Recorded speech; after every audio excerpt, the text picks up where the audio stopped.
जाता है जन्म रात्रि नहीं पर शिव की ही रात्रि क्यों।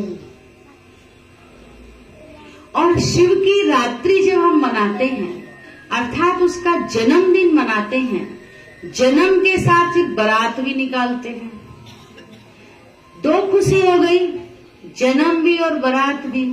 और जब किसी की जन्मदिन की पार्टी में हम जाते हैं, जब किसी की बर्थडे पार्टी में हम जाते हैं या बर्थडे मनाते हैं या बारात में जाते हैं तो हलवा पूरी मिठाई क्या क्या माल खाते हैं पूछो मत, है ना। रोज के खान पान से अलग अलग खाते हैं ना। बर्थडे पार्टी में या शादी की पार्टी में क्या खाते हैं, कितनी वैरायटी मिठाइयां खाते हैं, कितने मौज मस्तियां करते हैं, क्या नहीं करते। और जब शिव की रात्रि हम मनाते, शिव जयंती जब हम मनाते हैं तो भूखे प्यासे रह जाते हैं। ये बात जचती है भाई, जन्मदिन है तो जन्मदिन में अच्छे अच्छे खान पान, अच्छी अच्छी चीजें होनी चाहिए ना। जैसे हम एक व्यक्ति की करते हैं, किसी महापुरुष की करते हैं, किसी धर्म नेता की करते हैं, किसी धर्म पिता का जन्मदिन मनाते हैं, किसी संत का मनाते हैं, तो हम क्या करते हैं, खुशियां मनाते हैं, केक काटते हैं, नई नई डिशेस खाते हैं। और शिव की रात्रि पर, शिव जयंती पर उपवास, भूखे प्यासे रहना है। फिर मंदिर में पूजा करने जाते हैं और मंदिर में जब पूजा करने जाते हैं और जो पूजा की थाली हम सजाते हैं उसमें भी शिव पिता के लिए, शिव भोलेनाथ के लिए जो पूजा सामग्री होती है वो भी सबसे भिन्न होती है ना। अब क्या चढ़ाते हैं, सब हंस रहे हैं, पहचान गए ना। भोलेनाथ को क्या चढ़ाते हैं, भोलेनाथ की थाली में क्या परोसते हैं, भांग, धतूरा, 3 बेलपत्र और क्या क्या आलू वालू सब डाल देते हैं, जो किसी को नहीं खिलाते, खुद भी नहीं खाते हैं आप ना खुद खाते। अक का फूल जिसमें ना कोई खुशबू है और ना ही इतना सुंदर है। किसी और देवताओं के पास जाते हैं या किसी संत महापुरुष का हम स्वागत करते हैं तो बड़ा सुंदर गुलदस्ता तैयार करेंगे, अच्छे अच्छे फूल लगाएंगे, उसमें गुलाब लगाएंगे, रजनीगंधा लगाएंगे, फ्लावर बनाते ना गुलदस्ता, अच्छे अच्छे फूल लगाएंगे। और शिव भोलेनाथ पर अक का फूल, जिसमें कोई खुशबू नहीं है, धतूरा जो कटीला है, जो हाथ में पकड़ने में भी उसको होता है। ये है शिव के ऊपर अर्पण करने की चीजें। तो वास्तविकता क्या है, क्या इन चीजों से जो अक, धतूरा, 3 बेलपत्र, लोटा भर जल और दूध की 2-4 बूंद, कभी कभी पुराने जमाने में, आज भी कभी कहीं कहीं होता है, कहीं दूध में थोड़ा भी पानी ज्यादा हो जाए, दूधिया ही जब दूध लेकर आता है और कई बार दिखता है कि पानी ज्यादा है तो क्या बोलते हैं दूधिया को, थोड़ा दूध ठीक से दे दो। या घर में भी अगर किसी को पानी वाला दूध दोगे तो क्या कहेंगे, इससे तो मत पिलाओ ना, यही बोलते हैं ना। और भोलेनाथ शिव को क्या देते हैं, भोलेनाथ शिव पर क्या चढ़ाते हैं,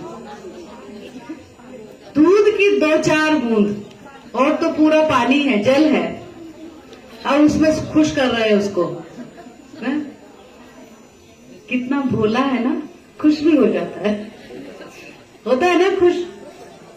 अवधर दानी है ना, आशुतोष है ना। तो शिव पिता परमात्मा जो अभी तक हम करते आए, सिर्फ हम कर रहे थे। अगर कहें कि भेड़ चाल चल रहे थे तो कहना गलत नहीं होगा, अतिशयोक्ति नहीं होगी। क्यों हम चढ़ाते हैं, अगर पूछे हम किसी से तो यही जवाब मिलेगा, हमारे पूर्वज करते आए हैं, यही कहेंगे ना। हमारे बड़े करते आए हैं तो हम भी कर रहे हैं। उन्होंने ये चढ़ाया, उन्होंने ये रीत बनाई, तो हम भी कर रहे हैं। क्यों कर रहे हैं, क्या रहस्य है, वो कुछ नहीं पता। छोटा दृष्टांत याद आता है, सच्ची घटना है, सुना भी हो शायद आपने। कहते एक बार एक सास बहू थे परिवार में दोनों। तो बहू अभी नई नई आई थी और सास जो रीति रिवाजें होती है कुछ, वो जैसे श्राद्ध चल रहे थे, तो उनके अपने पितृ के किसी के श्राद्ध था। तो श्राद्ध का जब वो कर रही थी तो उस समय क्या था, एक बिल्ली, काले रंग की बिल्ली, वो बार बार डिस्टर्ब कर रही थी, उसको तंग कर रही थी कुछ कुछ करने के समय ना, वो जो भी उनके लिए पूजा क्रिया जो होती हैं, तो जो बार बार वो बिल्ली चक्कर लगा रही थी, तंग कर रही थी, तो सास ने क्या किया, एक रस्सी ली और बिल्ली को पकड़कर बांध दिया। बहू अभी आई थी, देख रही थी, पूछा कुछ नहीं, वो नहीं, सिर्फ देख रही थी। अचानक उसका ड्रामा ऐसा बना कि सास जल्दी चली गई, वो एक ही श्राद्ध उनका देख पाई। अब अगला श्राद्ध उसको किसका करना पड़ा, अपनी सास का करना पड़ा। तो वो क्या करती थी, बिल्ली ढूंढती थी उसकी, और वो बिल्ली काली बिल्ली होनी चाहिए, उसकी खोज किया, उसको पकड़वाया और उसको बांध दिया, और तब जाके वो जो भी करना था वो किया। फिर उसको किसी ने पूछा कि ये काली बिल्ली बांधने का क्या, तो हमने आज तक कहीं नहीं देखा कि श्राद्ध में आप करो। यानी मेरी सासू माँ ने बांधी थी जब उन्होंने अपनी सासू का किया था, तो अब क्यों बांधी थी वे तो पता नहीं, लेकिन उन्होंने किया था तो मैं भी कर रही हूँ। वही तो हो रहा है हमारे साथ, वही तो हो रहा है। क्या कारण रहा है ये तो हम जानते नहीं, क्यों हम अक चढ़ाते हैं, क्यों धतूरा चढ़ाते हैं, ये तो हम जानते नहीं, बस कर रहे हैं क्योंकि हमने अपने बड़ों को ऐसा देखा है। पर जब हम इस ईश्वरीय ज्ञान में आते हैं, जब यहाँ आकर हम ईश्वरीय राज्यों की शिक्षा ग्रहण करते हैं और हमको हर बात का यथार्थ रहस्य मिलता है, हम स्वयं को भी जानते हैं, स्वयं की भी हमें पहचान मिलती है कि वास्तव में मैं हूं कौन। हम खुद को भी पहचानते और खुदा को भी पहचानते हैं, और खुदा जब खुद की और हमारी दोनों पहचान देता है तो हमको बहुत सारी बातों से अवगत कराता है।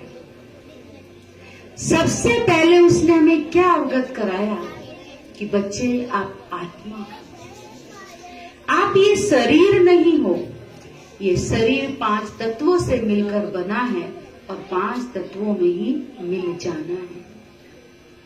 ये हमारे साथ न आया था न जाएगा, यही मिला है और यही पर ही हमको छोड़ जाना है। आप कौन हो, आप सत्य चित्त चेतन शक्ति ज्योतिर्बिंदु आत्मा हो।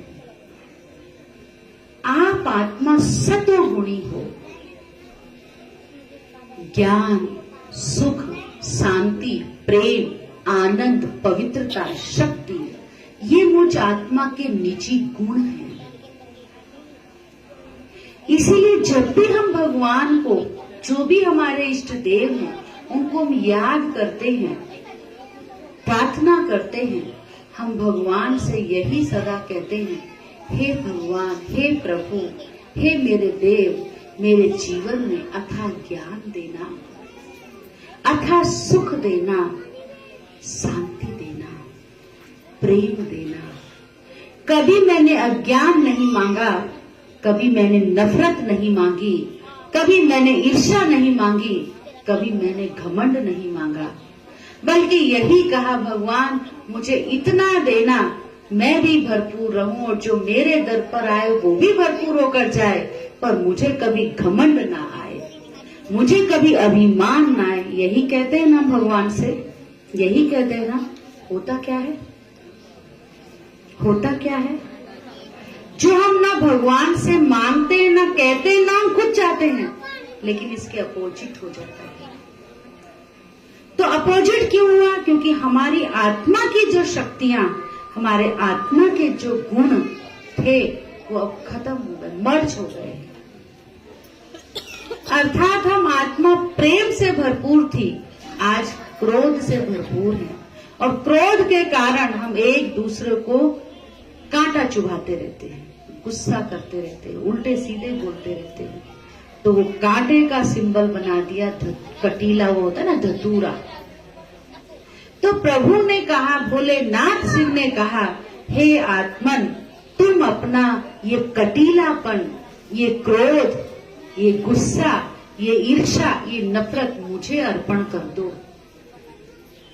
तो मेरे से वो तो अर्पण हुआ नहीं, मैंने क्या अर्पण कर दिया? धतूरा लाकर उसको अर्पण कर दिया। मेरे जो गुण, जो मैं गुणों से संपन्न थी, मैं ज्ञान स्वरूप, प्रेम स्वरूप, सुख स्वरूप थी, वो गुण मेरे खो गए। मैंने वो तो इमर्ज नहीं किए, लेकिन मैंने क्या दिया? अक का फूल, जिसकी खुशबू खत्म हो गई। तो क्या करते आए हम? करना क्या था, क्या किया? फिर परमात्मा कहता कि आएगी कैसे? कैसे आएगी? किसकी याद से? उस भोलेनाथ शिव को याद करने से। क्योंकि मुझ आत्मा का पिता, अविनाशी पिता कौन है? वो निराकार शिव ज्योतिर्बिंदु है। ज्योतिर्बिंदु जो रूप में बिंदु और गुणों में सिंधु के समान है, जिसकी प्रतिमूर्ति हम अपने सामने भी देख रहे हैं। हम पूजा के लिए इतना बड़ा लिंग बनाते हैं, लेकिन इसके अंदर भी आप देखें कि 3 लकीरें हैं। 3 लकीरों के बीच में भी कौन है? बिंदु। तो हम किसको याद करते? वास्तव में शिव का स्वरूप क्या है? ज्योतिर्बिंदु है वो। तो कब रूप में बिंदु और गुणों में सिंधु के समान। इसलिए हम लोटा भर जल और दूध की 2-4 बूंद डालते हैं, क्योंकि दूध की ये विशेषता है कि वो अपना रंग छोड़ता है। तो भगवान है गुणों का भंडारी, भरपूर अर्थात दूध, और हम हैं जल। हम जल जब परमात्मा पर, अर्थात हम अपने आप को जब उस पर समर्पित करते हैं, तो गुणों के सागर की कुछ गुणों की बूंद भी हम पर पड़ती है, तो अपना रंग दिखाती है। फिर 3 बेल पत्र, त्रिमूर्ति शिव कहा है उसको, त्रिपुंडी उसको कहते हैं। अर्थात शिव पिता परमात्मा 3 देवताओं का रचयिता है। वो निराकार है। जब वो इस धरा पर आता है, तो सबसे पहले ब्रह्मा, विष्णु, महेश, इन 3 देवताओं को रचता है। इनके द्वारा इस सृष्टि के 3 मुख्य कर्तव्य कराता है। ब्रह्मा के द्वारा नई देवी सृष्टि की स्थापना, विष्णु द्वारा उस सृष्टि की पालना, और शंकर द्वारा जो ये सृष्टि पतित पुरानी भ्रष्टाचारी हो जाती है, उसका विनाश का कार्य। करावनहार वही निराकार शिव है, पर कराता अपने 3 देवताओं के द्वारा। तो जो इसके कार्य में सहयोगी बन जाते हैं, वो पिता परमात्मा भोलानाथ शिव तो है ही सदा पूज्य। ध्यान से सुनना ये बात, वो भोलानाथ शिव तो है ही सदा पूज्य, लेकिन जो आत्माएं उसके कार्य में सहयोगी बन जाती हैं, उसके कार्य में सहभागी बन जाती हैं, वो भी उसके समान पूजनीय बन जाती हैं। इसलिए ब्रह्मा, विष्णु, महेश की भी पूजा होती, इसलिए वो त्रिपुंडी उसको कहा। और वो 3 बेल पत्र भी हम तीनों जुड़े हुए ढूंढते हैं, सिंगल नहीं, क्योंकि वो अकेला नहीं है, वो उनके साथ सारे कार्य करता है। शिव के साथ शालिग्रामों की भी पूजा होती है। अब ब्रह्मा, विष्णु, महेश तो है ही मुख्य देवता, मुख्य कर्तव्य परमात्मा ने उनके द्वारा कराया, पर हम सब बच्चे जिनके कार्य में मदद करते हैं, तो हम सब शालिग्रामों की भी अपने साथ वो पूजा कराता है, अर्थात अपने जैसा पूजनीय बना देता है। बात करते करते एक छोटी सी कहानी याद आती है बेलपत्र से। मैं इसको बेलपत्र की बात चली, सुना होगा आपने कई बार, फिर से आज इस मौके पर मैं रिपीट करूंगी। कहते हैं एक शिकारी का काम था, सुबह से ही शिकार खेलने वो गया, उसका रोज का नियम था। पर आज क्या होता है, सवेरे से शाम हो गई पर उसको कोई शिकार नहीं मिला। जब शाम हो गई, थक गया, तो उसने सोचा आज का दिन तो मेरा, उनके लिए तो वही एक होता है, आज का दिन तो मेरा व्यर्थ गया। फिर अचानक उसके सामने एक हिरनी पड़ी। जैसे उसकी नजर उसकी हिरनी पर पड़ी, उस हिरनी पर पड़ी, तो शिकारी ने क्या किया, अपना धनुष बाण निकाला और उस पर निशाना साध दिया। जैसे वो निशाना उस पर साध रहा था, कहते हैं हिरनी ने उसके आगे नतमस्तक हो गई और हिरनी ने कहा, पहले कहानियों में तो जीव जंतु बोलते थे, जो भी है, हिरनी कहती है शिकारी से कि मेरा आप शिकार नहीं कीजिए, क्योंकि मैं भी सुबह से अपने बच्चों के लिए खाना बटोरने निकली हूँ। घर में मेरे 2 छोटे छोटे बच्चे हैं, वो मेरा इंतजार कर रहे हैं और भूखे हैं। उनको वो इंतजार है कि माँ आएगी और मेरे लिए भोजन एकत्र करके लाएगी। मैं उन बच्चों को ये भोजन दे के आ जाऊं। नहीं, अभी उसने नहीं कहा, फिर शिकारी ने कहा नहीं, मैं नहीं छोड़ूंगा तुमको, मैं भी तो सुबह से इंतजार कर रहा था, मैं सुबह से लेके ये टाइम हो गया, मैंने भी तो मुश्किल से एक शिकार मिला है, तो मैं अपना शिकार क्यों छोड़ूं? नहीं, मुझे नहीं आपको छोड़ना, मेरा तो आज आप शिकार हो और मैं शिकार करूंगा।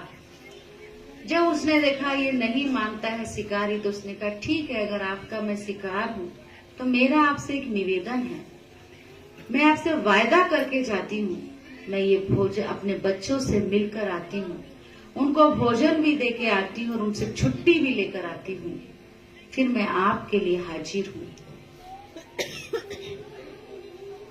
उसने मान लिया, शिकारी ने कहा कि चलो, जहाँ अभी तक सुबह से एक मिला और इतना नम्रता से कह रही है, तो उसने कहा ठीक है, मैं आपका इंतजार करता हूँ। चली गई हिरनी। अब शिकारी को उस जंगल में ही इंतजार करना था, अंधेरा हो चला था, शाम हो गई थी।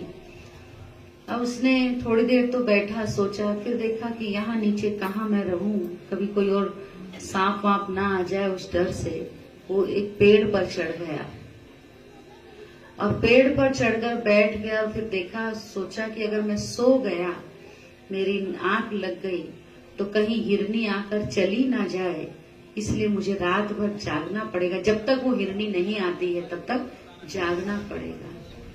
इधर हिरनी जब गई थी तो उसके भी बच्चों ने इतनी जल्दी उसको नहीं छोड़ा, उसने भी टाइम लिया, तो अब इसको भी जागना था, तो नींद ना आ जाए, इसलिए उसने क्या किया, जिस पेड़ पर वो बैठा था उसके पत्ते तोड़ तोड़ तोड़ तोड़ कर नीचे डालता रहा। और जब नीचे पत्ते डालता रहा तो कहते हैं थोड़ा अमृत वेला हुआ और वहां पर तुरंत भोलानाथ शिव प्रकट हो गए। भोलेनाथ शिव प्रकट हो गए और कहा, कौन है यहाँ जिसने रात भर मेरे ऊपर बेलपत्र चढ़ाए? क्योंकि ड्रामा सरकमस्टांस के अनुसार उस पेड़ के नीचे शिवलिंग था, शिव की पिंडी थी, और वो जो पत्ते तोड़ तोड़ के डाल रहा था वो शिव की पिंडी पर गिर रहे थे, और वो पत्ते कोई और नहीं, बेल पत्र थे।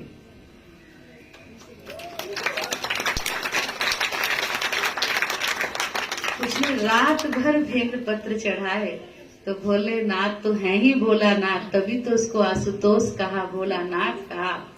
वो प्रसन्न हो गए और कहा, हे भक्त, मांग, तुझे क्या मांगना है, मैं तेरे से बहुत प्रसन्न हूँ, तुझे वरदान देने के लिए मैं आतुर हूं। चोर की दाढ़ी में तिनका कहो या वो डर गया, क्योंकि वो तो एक मजबूर हिरनी का शिकार करने के लिए इंतजार कर रहा था। तो उसने कहा, नहीं नहीं भोलेनाथ, आप मुझे माफ करना, मैं कुछ नहीं करूंगा, मैं तो ऐसे ही टाइम पास कर रहा था, मैंने कुछ गलत नहीं किया है, आप मुझे कुछ सजा नहीं देना, मैं उस हिरनी को भी कुछ नहीं कहूंगा मैं उसको भी छोड़ दूंगा। तो कहते नहीं, भोलेनाथ बोले नहीं नहीं, मैं तुमसे अप्रसन्न नहीं हूं, मैं प्रसन्न हूं। मैं तुमको श्राप देने नहीं आया, मैं तुमको वरदान देने आया हूं। फिर वो और सोच में पड़ गया, मुझे वरदान आप देने आए हैं? मैंने ऐसा कौन सा काम किया जो मुझे आप वरदान देंगे? मैं तो एक शिकार हिरनी को मारने के लिए इंतजार कर रहा हूँ। मैं, क्योंकि पापी भी तब जानता है ना मैं पाप कर रहा हूँ या नहीं। मैं तो एक पाप कर रहा हूँ, किसी की हत्या करने के लिए बैठा हूँ, और आप मुझसे कह रहे हैं कि मैं आपसे प्रसन्न हूँ, मैं आपको वरदान देने आया हूँ। किस बात के लिए मुझे वरदान आप दे रहे हैं प्रभु? आप पहले यह तो बताइए। तो कहते हैं भोलेनाथ शिव, मेरे पास अनेक भक्त आते हैं और सब 3 बेल पत्र मुझे हर शिवरात्रि पर चढ़ाते हैं। 3 बेल पत्र। एक तू भक्त है जो सारी रात मुझ पर बेल पत्र के पत्र चढ़ाता ही जा रहा है। तो इतने तूने पत्र चढ़ा दिए कि मैं तेरे पर प्रसन्न हो गया और तुझे वरदान देने के लिए आतुर हूं, मैं तुझे वरदान देना चाहता हूं। ताली बजाई तो दम नहीं आया, क्योंकि समझ में आपको नहीं आया। अगर आपको समझ में आएगा तो ये ताली और जोरदार क्यों बजेगी कि वो पत्ते कोई और नहीं, वो पत्ते हम आप हैं। हम आप वो पत्ते हैं जो भोलेनाथ शिव को चाहिए। हम उसको क्या दे सकते हैं? जो कुछ है सब उसी का ही तो दिया हुआ है। और हम आप सब कहते हैं, हे भगवान आपने ही मुझे सब दिया है, तो उस देने वाले दाता को मैं क्या दे सकती हूँ? और हमसे उसको चाहिए भी क्या? उसको मेरा अक धतूरा नहीं चाहिए, उसको मेरा बेल पत्र नहीं चाहिए, उसको हम चाहिए, बच्चे चाहिए। माँ बाप बच्चे से कभी कोई आस नहीं रखता, हमेशा वो यही कहता है कि बच्चे बस तुम मेरे पास कुछ घड़ी अपने सारे जीवन के जो भी कर्तव्य तुम्हारे हैं उनको भी अच्छे से निभाओ, लेकिन पूरे दिन में 2 घड़ी कुछ समय मेरे पास आकर बैठ, मेरी सुन और अपनी सुना। इसी में खुश हो जाते हैं माता पिता, यही तो चाहिए होता है। तो वो शिव भोलानाथ कौन है? वो भी हमारा अनादि अविनाशी पिता है। हमने ही गाया है, हमने ही प्रार्थना की है, तुम ही हो माता पिता, तुम ही हो बंधु सखा, तुम ही हो साथी, तुम ही सहारे, कोई ना अपना सिवा तुम्हारे। कितनी देर के लिए? जब कोई हमको दुख दे तब उसकी याद आए, जब हमें कोई कांटा चुभवाए, कोई गाली दे, तब हम कहें कि भगवान अब तो बस तू ही है और कोई नहीं है। लेकिन क्यों ना हम ऐसा करें जो सदा उसकी याद रहे। कहावत तो बनी है कि दुख में सिमरन सब करे, सुख में करे ना कोई, गर सुख में सिमरन करते तो दुख काहे को होए। तो ये बात बता रही कि दुख में भगवान याद आता है, ये कंफर्म है, लेकिन सुख में भी इसकी याद आए, और जब सुख में भी हम उसको याद करें तो दुख का नामो निशान नहीं हो सकता। तो हम वो बच्चे हैं, उसके सपूत आज्ञाकारी जो भी बैठे हैं, हम सब कौन हैं? उसके आज्ञाकारी सपूत बच्चे जो सदा उसको याद करते हैं और सदा उसको साथ रखते हैं। हम सदा उसके साथ रहते हैं, वो हमारे साथ रहता है। गीत है ना, वो हमरे अंग संग रहते हैं, हम उनके संग रहते हैं। भगवान हमारा साथी है, जैसे दीपक में बाती है। तो भगवान को साथी बनाओ, भगवान को दोस्त बनाओ, क्योंकि हमने माँ पिता बंधु सखा कहा है पर बनाया नहीं है। तो बनाने की बारी है। अब जो समय चल रहा है अभी बनाना है, और जब हम उसको साथ रखते हैं तो सच अनुभव कहता है, दिल से आप जब उसको अपना साथी बनाएंगे, दिल से उसको याद करते हैं, तो वो जो साथ देता है, वो जो साथ निभाता है, और कोई संसार में निभा नहीं सकता, दे नहीं सकता। ऐसा है हमारा भोलानाथ शिव, जिसकी हम सब इन एडवांस शिव जयंती मना रहे हैं। आज हम उसका बर्थडे मनाने आए हैं, तो आज आप तो उसकी बर्थडे पार्टी में आए हैं। अपना भी और शिव भोलेनाथ का भी बर्थडे, और साथ में प्लस पॉइंट है बाबा का घर, जो बिरला A1 में अभी नया लिया है। इस घर का भी जन्मदिन मनाने आए हैं। तो हम बहुत समय से सुन रहे हैं कि अभी तो बिरला A1 में एक फ्लैट सेवा के लिए मुकर्रर किया है, पर जब तक संगम युग है हमको बैठना नहीं है, क्योंकि शिव बाबा ने हमको ये होमवर्क दिया है। सिर्फ तुम पत्तों से खुश नहीं, और भी चाहिए। तुमसे तो खुश हूं, पर और चाहिए, और चाहिए, और बच्चे चाहिए। तो जब और बच्चे होंगे तो ये जगह और कम पड़ेगा ना, कम पड़ेगा ना। तो फिर जैसे बच्चे बढ़ते जाएंगे तो जगह भी बढ़ानी है, बढ़ती जाएगी। तो शिव भोलानाथ कहता कि तुम भी मेरे बने और अपने साथ औरों को भी मेरा बनाओ, यही मुझे गिफ्ट चाहिए। बर्थडे पे गिफ्ट देते हैं ना, बर्थडे पे क्या करते हैं, एक दूसरे को गिफ्ट दे देना। तो शिव भोलानाथ, जिसको हम प्यार से संबंध से बाबा कहते हैं, वो मेरा बाप है। उसका नाम तो सदा शिव है, पर हम बच्चों का बाप है, इसलिए हम उसको बाबा कहते हैं। वो सदा शिव जो सदा कल्याणकारी मंगलकारी है, वो हमारा बाबा है। जब हम बाबा दिल से कहते हैं, कि पिता और पुत्र की जो प्रेम, जो कशिश होती है, वो हम अनुभव करते हैं। तो शिव बाबा कहता है, बच्चे तुम तो मेरे बच्चे बने, तुम मेरे वर्षे के अधिकारी बने, पर मैं बेहद का बाप हूँ। तुम भी बेहद का लो और औरों को भी बेहद का दिलाओ। ये खजाना फूटने वाला नहीं है। इसमें ये नहीं डरना कि कहीं और को आए तो हमारा कम हो जाएगा और आपको मिल जाएगा, क्योंकि बेहद का बाप है ना। तो पुनः फिर से आप सभी को बहुत बहुत बधाई बधाई।